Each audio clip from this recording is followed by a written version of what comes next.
नमस्कार मित्रों, मैं डॉक्टर राजकुमार संस्कृत स्वयं चैनल में आपका हार्दिक स्वागत व अभिनंदन है। आइए हम लोग देखते हैं संस्कृत व्याकरण प्रवेशिका, जो आपके पाठ्यक्रम में भी है।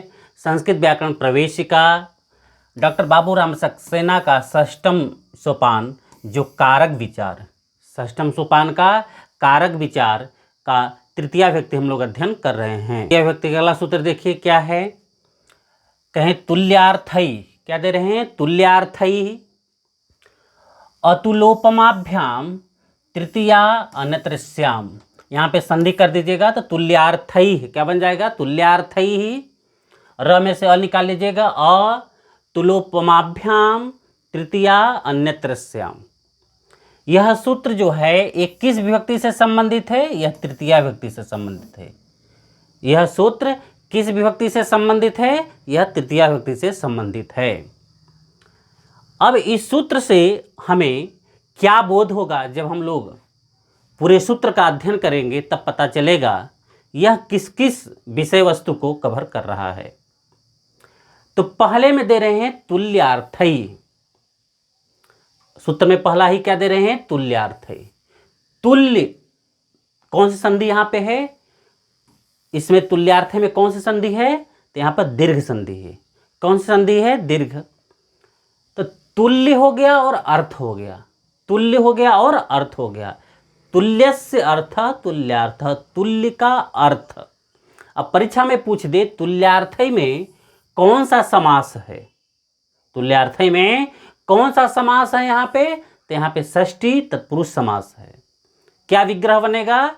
तुल्यस्य अर्थ तुल्यार्थ, तुल्य का अर्थ देने वाला। जो तुल्य शब्द है उसका कोई अर्थ भी है तब भी तुल्यार्थ का तुल्य अर्थ एवं अतुलोपमाभ्याम। तुल है और उपमा है। यहाँ पर जो अ का प्रयोग किया गया है वो नकारात्मक के लिए किया गया है, नहीं के लिए किया गया है। तो तुलोपमाभ्याम अतुलोपमाभ्याम अर्थात नहीं, तुल और तुला शब्द है और उपमा, ये दोनों नहीं होंगे। क्लियर हो गया? इसके बाद यहाँ पर दे रहे हैं तृतीया व्यक्ति। इसमें तृतीया व्यक्ति होता है। साथ साथ दे रहे हैं अन्यत्रस्याम, अन्य भी विभक्ति होगी। अन्य भी विभक्ति होगी तो कौन सी अन्य विभक्ति होगी? तो यहाँ पे करें षष्ठी विभक्ति होगी। यहाँ पे कौन सी विभक्ति होगी? षष्ठी विभक्ति होगी। क्लियर हो गया? अब ये सूत्र देखिए, इसी सूत्र को बाबूराम सक्सेना कैसे व्याख्यायित कर रहे हैं उसको हम लोग देख लेते हैं। इसी सूत्र को बाबूराम सक्सेना कैसे व्याख्यायित कर रहे हैं? कर रहे हैं कि तुलोपमा ले रहे हैं, यहां से ले रहे हैं।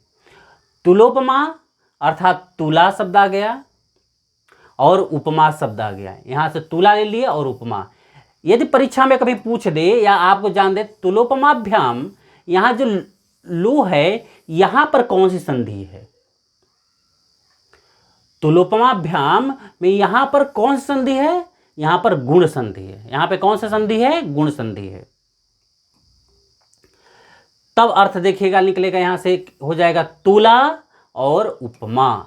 तो तुला और उपमा, यहां से अ जो है वो नहीं के अर्थ में है। अर्थात तुला और उपमा इन दो शब्दों को छोड़कर, इन दो शब्दों में नहीं होगा। क्या नहीं होगा? तो आगे फिर बताएंगे क्या नहीं होगा। कि तुला और उपमा इन शब्दों को छोड़ करके, दो शब्दों को छोड़कर, इसके बाद फिर अर्थ ले रहे हैं यहाँ पे तुल्यार्थई। क्या दे रहे हैं? तुल्यार्थई। शेष तुल्य का अर्थ बताने वाले, जो तुल्य का अर्थ बताने वाले शब्द हैं, तुल्यार्थ, तुल्य का जो अर्थ बताने वाले हैं, तुल्यस्य अर्थ तुल्यार्थ, तुल्य का अर्थ बताने वाले शब्दों के साथ, शब्दों के साथ तृतीया और षष्ठी विभक्ति होती है। क्या होगी? तृतीया और षष्ठी विभक्ति होती है। किसका? वही कह रहे हैं तुल्यार्थई तुलोपमाभ्याम तृतीया अन्यत्रस्याम। अर्थात तुला और उपमा इन दो शब्दों को छोड़ करके, इन दो शब्दों को छोड़ करके तुल्यार्थई, तुल्य का अर्थ बताने वाले, तुल्य का अर्थ बताने वाले शब्दों के साथ तृतीया और षष्ठी विभक्ति होती है। इसलिए यह जो सूत्र है, यह सूत्र दो विभक्तियों का विधान कर रहा है। यह सूत्र कितने विभक्तियों का विधान कर रहा है? दो विभक्तियों का विधान कर रहा है। पहला तृतीया जो दिया गया है, और अन्यत्र श्याम का अर्थ हो जाएगा षष्ठी। एक विकल्प में षष्ठी भी प्राप्त हो जाएगी। कब? कह रहे हैं कि तुल्य का अर्थ बताने वाले शब्दों के साथ।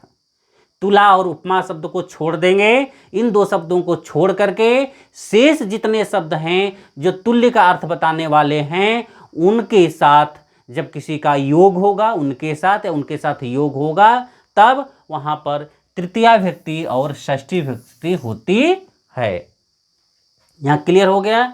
अब बात आती है, इसी से संबंधित कुछ उदाहरण देते हैं जिससे हमें समझने में और आसानी हो जाएगा। उदाहरण दे रहे हैं यहां पर, कृष्णस्य कृष्णेन वा तुल्यः सदृशः समः। संधि कहते हैं समूह हो जाएगा। अब तुल्य का जो अर्थ बताने वाले जो शब्द की बात हम कर रहे थे, यहां पर तीन ऐसे शब्द का प्रयोग कर रहे हैं उदाहरण में। कौन कौन शब्द हैं? पहले तो तुल्य ही शब्द ले लिए। पहला यहां तुल्य का अर्थ बताने वाले, तुल्य तो रहेगा ही, तुल्य का अर्थ बताने वाले शब्दों का भी रहेगा, तो यहां पर तुल्य शब्द खुद आ गया। इसके बाद तुल्य का अर्थ बताने वाले शब्द जैसे सदृश शब्द है, यहां पे सदृश शब्द हो गया, और समः शब्द है, सम शब्द है, यह भी तुल्य का ही अर्थ बताता है।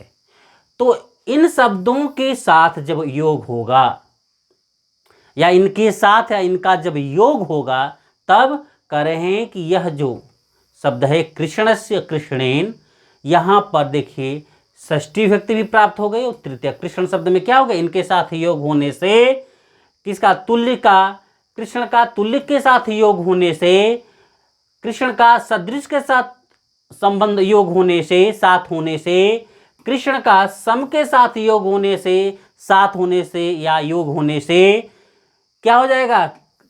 षष्ठी और तृतीया विभक्ति हो जाएगा। तृतीया और षष्ठी विभक्ति प्राप्त होती है। तो उदाहरण में क्या बन जाएगा? यहाँ पे कह रहे हैं कि कृष्णस्य सदृशः तुल्यः समः। क्लियर? फिर दूसरा बनेगा कृष्णेन तुल्यः सदृशः समः। यदि हम एक एक की बात करेंगे तो क्या बन जाएगा? कृष्णस्य तुल्यः, कृष्णेन तुल्यः, एक वाक्य।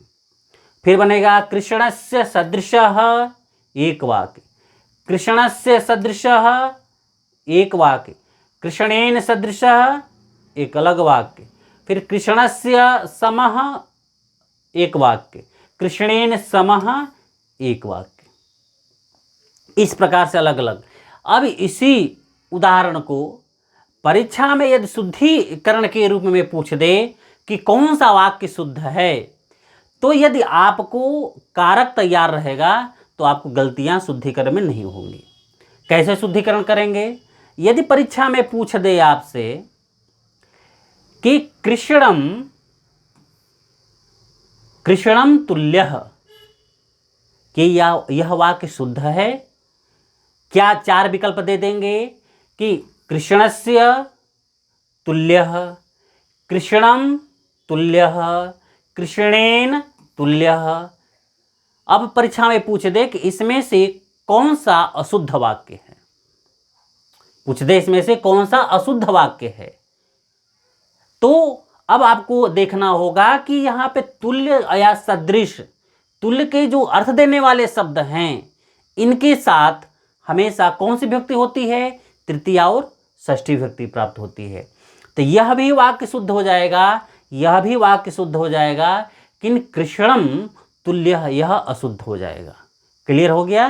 कैसे हमें शुद्धि के रूप में चयन करना है जब आपको परीक्षा में पूछे शुद्धि का। इसलिए कि आपको शुद्धिकरण के रूप में जो वाक्य पूछे जाते हैं, तो कारक यदि आपका तैयार है, धातु रूप आपका तैयार है, शब्द रूप तैयार है, तो वाक्य बनाने में कोई समस्या नहीं। तीन ही तो आवश्यकता है आपको, और तीनों आपको मिल जा रहे हैं यहाँ पे।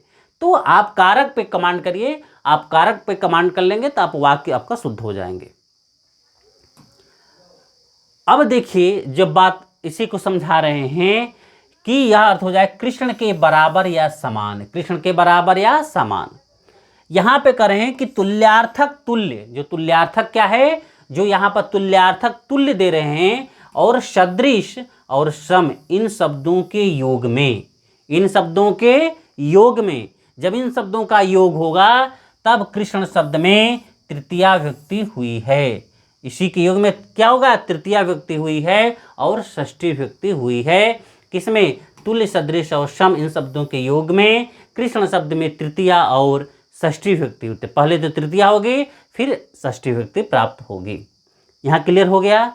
इसी से संबंधित अगला उदाहरण दे रहे हैं, दुर्योधनो भीमेन भीमस्य वा तुल्यो बलवान नासीत। कितना अच्छा उदाहरण दे रहे हैं, देखिए। दुर्योधन भीम के बराबर बली नहीं है, ठीक, नासित नहीं है या नहीं था। अब बात आती है कि दुर्योधन यहां पर क्या है, करता है। दुर्योधन क्या है, करता है। कि दुर्योधन भीमेन भीमस्य वा तुल्य, यहां जो तुल्य शब्द दिया गया है, तो तुल्य के योग में कौन सी विभक्ति हो जाती है, तुल्य के योग में तृतीया और षष्ठी विभक्ति हो जाती है।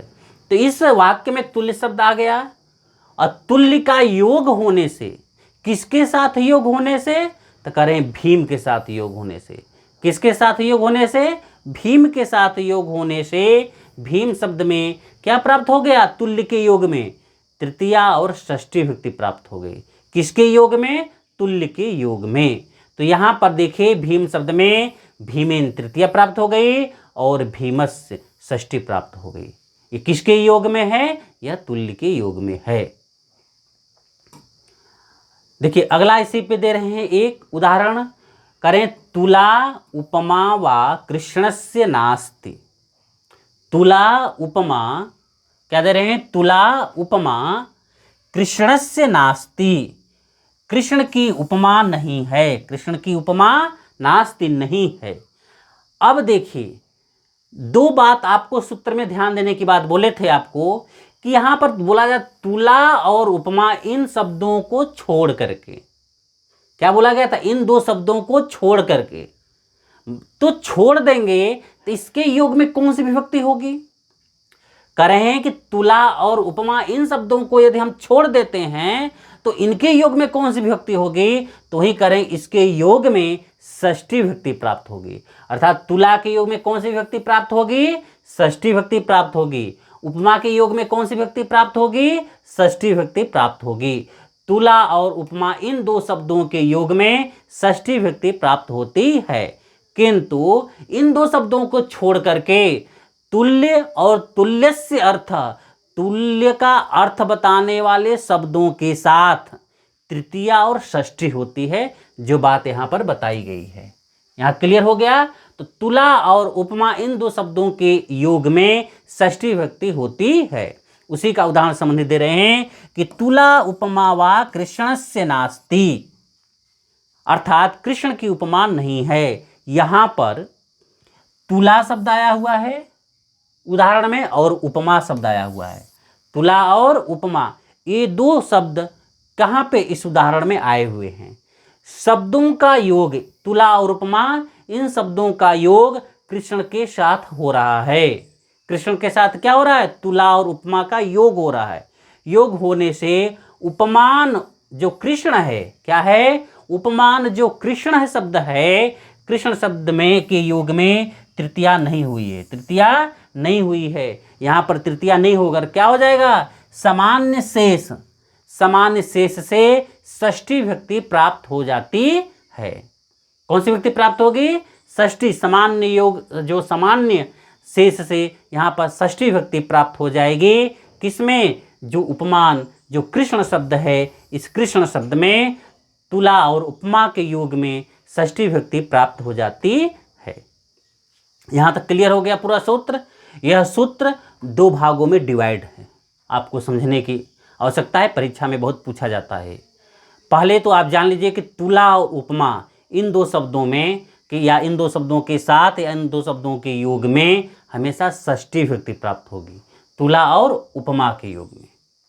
शेष तुल्य के अर्थ में अतुल्य का जो अर्थ बताने वाले शब्द हैं, जैसे सदृश, सम, इनके योग में तृतीया और षष्ठी विभक्ति प्राप्त होती है। यहाँ तक क्लियर हो गया, स्पष्ट हो गया, उदाहरण भी आपको समझा दिए हैं। तो अब इससे संबंधित यदि परीक्षा में क्वेश्चन पूछता है, शुद्ध अशुद्ध करने के लिए पूछता है, तो आप इसको कर ले जाइएगा।